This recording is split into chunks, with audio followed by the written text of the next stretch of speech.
नमस्कार, सादर प्रणाम। मैं doctor Om Prakash Mishra, the Sanket live से।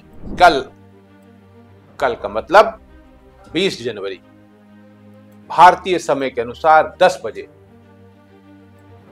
अमेरिका यानी वाशिंगटन डीसी में अमेरिका के 47वें राष्ट्रपति के रूप में 47th डोनाल्ड ट्रंप ने बड़े जोश खरोश के साथ न केवल शपथ ग्रहण किया बल्कि तमाम संदेश, तमाम आदेश भी जारी किए।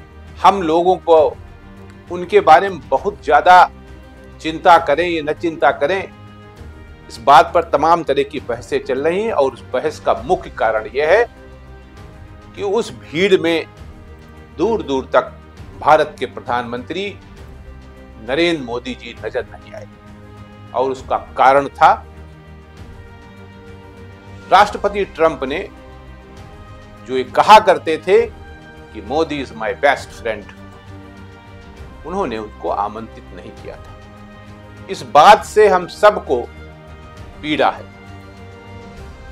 यह सही है कि भारत एक देश है और देश के नाते आमंत्रित किया गया था भारत को, और वहां श्री एस जयशंकर जो भारत सरकार के विदेश मंत्री हैं वे वहां उपस्थित थे और उन्होंने विदेश मंत्रियों के बीच में आपस में चर्चा भी की।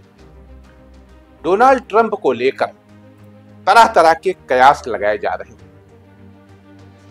अब यह सवाल भी उठ रहा है कि भारत के साथ उनकी रीत नीति कैसी होगी। यद्यपि उन्होंने शपथ ग्रहण के बाद तुरंत घोषणा की कि बहुत जल्दी वो भारत का दौरा करने वाले हैं, चीन का भी दौरा करने वाले हैं। तो यह सवाल अब जायज है कि व्हाइट हाउस में ट्रंप की वापसी से भारत अमेरिका दोस्ती पर कितना असर पड़ेगा। कूटनीति तो यही कहती है कि रिश्ते और दोस्ती तभी मजबूत और मधुर होते हैं जब प्यार एक तरफा न हो और हाथ के साथ दिल भी मिलाए जाए। खाली ये कह देने से कि माय डियर फ्रेंड ट्रंप, या वो कह दे कि माय डियर फ्रेंड मोदी, इससे काम नहीं चलता है। ट्रंप के सत्ता संभालने से दोनों देशों के बीच कुछ नए फैसलों की उम्मीद जताई जा रही है, पर ये फैसले भारत की उम्मीदों पर कितना खरा उतरेंगे और ट्रंप का हमारे देश के प्रति प्रेम कितने दिनों तक बना रहेगा, ये सब कुछ अभी सवालों के घेरे में। क्योंकि भारत को लेकर डोनाल्ड ट्रंप की नीयत कुछ खास साफ नहीं लग रही। आज दुनिया की दो समस्याएं सबसे बड़ी, पहली आतंकवाद और दूसरी जलवायु परिवर्तन। इन दोनों समस्याओं के समाधान के लिए भी अमेरिका भारत के साथ खड़ा नहीं दिखता है। आतंकवाद के खिलाफ अमेरिका का दोहरा रवैया तो सब जानते ही हैं। जलवायु परिवर्तन पर पेरिस समझौते से भागने का ठीकरा भारत पर मढ़कर एक तरह से उसने अपनी स्थिति साफ कर रखी, जबकि भारत इन दोनों समस्याओं के हल को लेकर संजीदा है और विश्व मंच पर अपनी आवाज मुखरता से बुलंद करता रहा। यहां तक कि हमारे देश ने तो आतंकवाद के पालक पाकिस्तान के प्रति कड़ा रुख भी अपनाया है। अमेरिका की कथनी और करनी में जब इस तरह फर्क हो तब रिश्ते भला मजबूत कैसे बनेंगे। एक तरफ वो भारत के साथ संबंध मजबूत करने की बात कहता है, लेकिन दूसरी तरफ स्वार्थ बस ऐसे फैसले लेने से भी पीछे नहीं हटता है।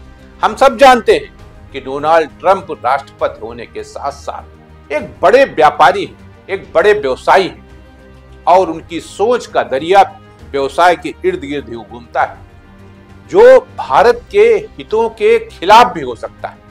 लगता तो यह भी है कि इससे पूर्व जब ट्रंप राष्ट्रपति बने थे तब कानून व्यवस्था और न्यायालय आदि पर उन्होंने अपना पूरा दबदबा बना लिया था। शायद इसलिए टैक्स हेराफेरी, मनी लॉन्ड्रिंग और चुनाव में धोखाधड़ी के जो कथित आरोप उन पर लगे थे उनकी जांच नहीं हो पाई, और जब वो चुनाव हारे तो उन्हें अपने ऊपर लगे आरोपों की जांच और सजा का डर सताने लगा था, जिसके कारण अपने समर्थकों को भड़काकर उन्होंने देश का माहौल खराब करने का भी प्रयास किया था। कैपिटल हिल में हिंसा के बावजूद वो इस बार चुनाव जीत तो गए हैं, लेकिन महज इसी से ये उम्मीद करना गलत होगा कि वो विश्व की भलाई के लिए प्रयत्नशील रहेंगे।